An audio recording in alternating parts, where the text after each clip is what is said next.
To a primetime news follow-up now. The owner of the guest house, where the person of interest in the death of social media influencer Aneka Townsend was found, says he didn't know the man was at the facility. Rashawn Patterson was held after police raided the Hanover-based guest house. Jamaica Maitland has the details. It was the loud shouts of police and flashing blue lights outside the gates of the Palm Tree Guest House in Green Island, Hanover, sometime after 12:30 a.m. Wednesday that made it clear to the owner that something was not right. But according to him, he wasn't prepared for what he was about to witness. The person of interest in the death of social media influencer, 35-year-old Aneka Townsend, Rashawn Patterson, was staying in one of the rooms. The owner, Peter Irving, who declined to speak on camera, told us that he had never seen the tall, muscular, fair-skinned man who was being taken out of the room in handcuffs by the police before. He didn't resist. There was no scuffle, no excitement, said the owner. According to the management of Palm Tree Guest House, Patterson had been staying at the facility since last week. However, he was not the person who booked the room, nor was his name on the visitors list. Another man paid for the space. None of the staff knew when he arrived on the compound. No one really saw who was staying there. The Do Not Disturb card was placed on the door at all times. They didn't want any service, revealed the owner. When asked whether that was unusual, the man who's been managing the facility for 20 years says people have different preferences and sometimes they're seeking privacy. The rooms are self-contained suites. It has its own kitchen, bathroom, and living space. Guests can bring their own food and eat at nearby restaurants, but as I said, he did not come outside, explained the owner as he distanced himself from the situation. He explained that this has never happened at his facility before. Patterson's arrest comes just hours after ACP Fitz Bailey announced that he would be turning himself into the police on Thursday. We are actively pursuing the matter. In fact, I can say this publicly that an attorney reached out to me and indicated that he will take him in on Thursday of this week.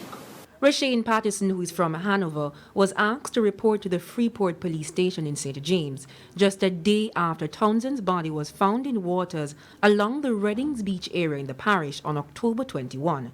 He's expected to be questioned by the police about the social media influencer's death. Jamaica Maitland, TVJ News. Police investigators in Clarendon were kept busy over the last 24 hours as gunmen went on a shooting rampage in various communities. The incidents left at least 10 people shot and 8 dead. But amid the bloodletting is a commitment from the police to redouble their efforts to go after the wanted men and violence producers. The police on a walk through the Tollgate community. It is one of the crime-hit areas in Clarendon over the last 24 hours where at least 10 people were shot, 8 fatally. Among those killed were 61-year-old businessman Evan Francis and his common-law wife Alicia Francis. Both were shot at their home in Duke Street district in Tollgate. Both were discovered with gunshot wounds close to their motor vehicles.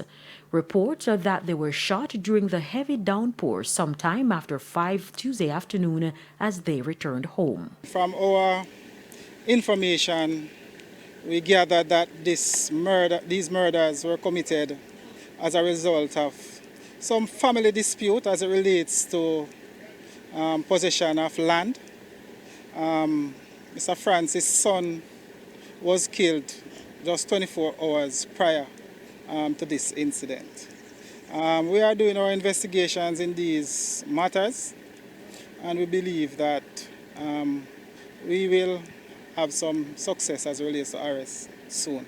Mr. Francis's murdered son, referenced by the police, is O'Neill Francis. He was shot and killed Monday night at home, moments after exiting the taxi he operated. In the other incidents in the parish, a man identified by his alias Visor was shot and killed in Chapelton. The circumstances around that murder are not clear. In another fatal gun attack in Yorktown, 2 men were at a shop when they were shot by a man who entered and ordered soup. The dead man is Sylvester Richardson. The injured man is being treated at hospital. The police say another man was also murdered in the Yorktown community Tuesday night. However, those details are not available. We're also asking persons in that community who may have witnessed this crime and have any information that can assist us to call the police. They can call us through Crime Stop at 311 or through Police Emergency at 119 or the Four Parts Police Station. And over in Buckner District, sometime after 11 p.m., 23-year-old O'Shane Salmon, also known as Tallman, was found suffering from gunshot wounds. He was taken to hospital where he was pronounced dead. Amid the bloodletting in the parish, the police want to reassure scared residents of Clarendon. We want to let the citizens know that we are here with them to support them and just to reassure them that we are on top of things and we are doing our investigations, and the persons who are responsible for this crime will be brought to justice. The police commander added that the cases also show people are increasingly unwilling to find peaceful solutions to their disputes. It is just a sign of where we are as a country, the callousness and our inability to deal with our issues in a peaceful way. We also want to say to people that, look, there are many other ways to deal with our dispute instead of turning to violence. In terms of a response to the upsurge in gun attacks, the police are planning to increase their counter-offensive against gangs and other criminal elements. We are doing some work. We are now operating and the Operation Relentless, and we are targeting some of our known violence producers as also the wanted persons in the parish. So there have been a lot of operation that has been rolling out in the Clarendon division, and we believe that in short order things will be brought under control. Carrie Simpson, TVJ News.